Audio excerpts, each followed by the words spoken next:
Le déjeuner du Chinese Business Club du 8 mars 2019 a été l'occasion de célébrer, en présence de Carla Bruni-Sarkozy, la Journée internationale de la femme, un événement qui a réuni au pavillon Gabriel Potet-Chabot à Paris pas moins de 400 convives, essentiellement des femmes. Lors du déjeuner, le prix Femme de l'année 2019 a été remis à Carla Bruni-Sarkozy par Christian Mas, PDG de Sotheby's. Le tout dans une ambiance joyeuse et festive, avec une touche typiquement chinoise, la danse du lion. Partenaire média du Chinese Business Club, Radio LCF a pu s'entretenir avec Carla Bruni-Sarkozy. Carla Bruni, bonjour. Bonjour madame. Vous allez recevoir aujourd'hui le prix Femme de l'année 2019. Qu'est-ce qu'il représente pour vous, ce prix? Eh bien, c'est un honneur de recevoir un prix. Mais en fait, lorsque je reçois un prix, je me pose toujours la question, est-ce que je le mérite vraiment? Qu'est-ce que j'ai fait pour? Donc en fait, ce que je trouve beau dans le fait de recevoir un prix, c'est que ça nous fait prendre conscience des choses qu'on va encore faire. Pas seulement des choses qu'on a déjà fait. Et ça donne une espèce d'exigence et d'envie d'avancer et de continuer. Aujourd'hui, c'est la Journée internationale de la femme. Qu'est-ce que vous souhaiteriez dire à toutes celles qui vous écoutent ou qui vous regardent? Bon, je pense que les femmes sont tellement courageuses dans le monde, elles sont tellement fortes malgré les inégalités. Je pense qu'il faut rendre hommage aux femmes et parce que il y a 365 jours par an au fond et tous ces jours-là dans la vie quotidienne sont les journées de la femme.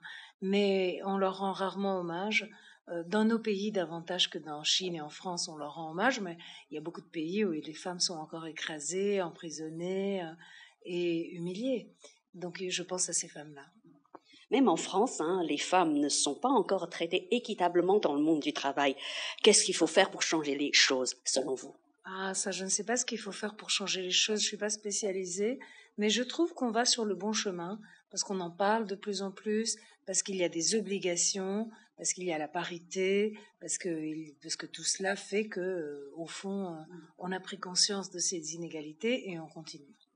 Selon vous, je cite, l'accomplissement professionnel est tout aussi essentiel pour une femme que pour un homme. Pourquoi? Je pense qu'il est plus essentiel pour une femme que pour un homme, pour des raisons d'indépendance et de liberté, parce que les hommes ont plus tendance à essayer d'emprisonner les femmes que l'inverse. Ça, c'est historique. Donc, en fait, pour nous, et c'est encore plus important que pour les hommes d'être indépendantes, et c'est ce que j'apprends à ma petite fille. Quel souvenir positif gardez-vous de votre période élyséenne en tant que première dame de France? Je garde beaucoup de souvenirs, beaucoup d'expériences, beaucoup de rencontres, des voyages extraordinaires, la découverte de certains pays. C'est d'ailleurs pendant un voyage d'État que j'ai eu l'occasion de découvrir la Chine. Et c'est pour moi un souvenir inoubliable. Et mon rêve maintenant, c'est d'aller en Chine avec mes enfants, longtemps, pour une longue période, visiter ce pays qui est tellement immense, qui a une histoire tellement puissante, qui au fond est comme un continent ou un empire. Puisqu'on parle de la Chine, quand vous étiez en Chine en 2010, je parle sous votre contrôle, la fanfare de l'armée chinoise a joué et interprété votre chanson, quelqu'un m'a dit. Il paraît qu'elle est très appréciée des Chinois. Dans quelles conditions l'avez-vous écrite? Oh, j'ai écrit cette chanson en 2002 lorsque j'ai sorti mon album. J'ai écrit cette chanson quelques mois avant. C'est une chanson d'amour perdue en vérité, donc je l'ai écrite dans une situation de mélancolie et de poésie, un petit peu comme toutes les chansons. Et j'étais très, très, très surprise et honorée que la fanfare nationale chinoise joue ma chanson. J'avais la chance qu'il y ait une fantastique chanteuse. Cette chanteuse a merveilleusement bien interprété ma chanson, beaucoup mieux que moi. Et donc pour moi, c'était vraiment une grande émotion. Ça vous a touché? Ça m'a beaucoup touchée, c'était un honneur. Bon, mon mari était président de la République française, donc c'était un honneur que la Chine nous faisait, mais c'était un honneur pour moi en tant qu'artiste d'entendre cette chanson jouée, interprétée par des grands artistes chinois. Je trouve que c'était une grande délicatesse de la part des autorités chinoises de faire ça, une grande gentillesse. Ils n'étaient pas obligés, et vraiment c'est comme un cadeau, une grande délicatesse de faire ça vis-à-vis de moi, qui était artiste, et c'était pas moi qui était importante, puisque c'était mon mari qui était président, mais quand même ça m'a touchée. Justement, puisqu'on parle de musique, selon Paris Match, vous avez donné un concert privé en Chine au mois de janvier. Est-ce que vous envisagez donner un autre concert dans ce pays? En fait, c'est mon rêve, c'est un appel que je vous lance à travers vous et cette interview. C'est mon rêve de venir chanter en Chine avec mes musiciens, de faire un tour de chant spécial aussi pour la Chine, parce que la Chine n'est pas un pays comme les autres, il n'y a pas une culture comme les autres. Et je sais qu'il y a quelques artistes français qui ont la chance d'être invités chanter en Chine. Donc je croise les doigts pour que ça m'arrive aussi. J'espère qu'un jour j'aurai la chance de faire une tournée en Chine.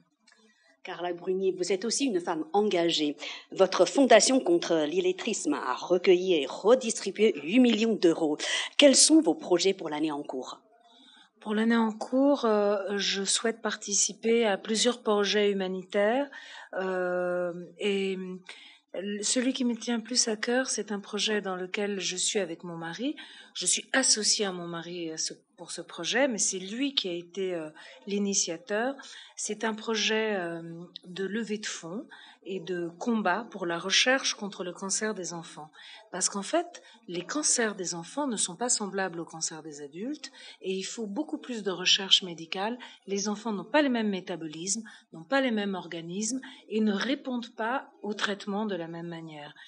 Or, mon mari a rencontré ce petit garçon qui malheureusement n'a pas résisté, qui est mort à l'âge de 10 ans, qui a eu son premier cancer à 7 ans. Et à travers cette rencontre, il a voulu se battre et mobiliser sa notoriété, mais aussi son énergie et sa volonté pour lever les fonds. Donc on voulait lever 10 millions d'euros, c'est ce qui est nécessaire, et je sais qu'on en a déjà levé 8, donc on est sur la bonne route. Et ça m'intéresse beaucoup parce que la maladie est déjà terrifiante d'injustice, ça c'est une vraie inégalité, et on ne comprend pas d'où elle vient, pourquoi certains sont malades et d'autres non. Mais alors la maladie des enfants, c'est vraiment particulier parce que c'est spécifique et je crois qu'il faut augmenter l'énergie et l'argent qu'on met dans la recherche. Merci beaucoup d'avoir répondu à nos questions. Merci madame, merci beaucoup.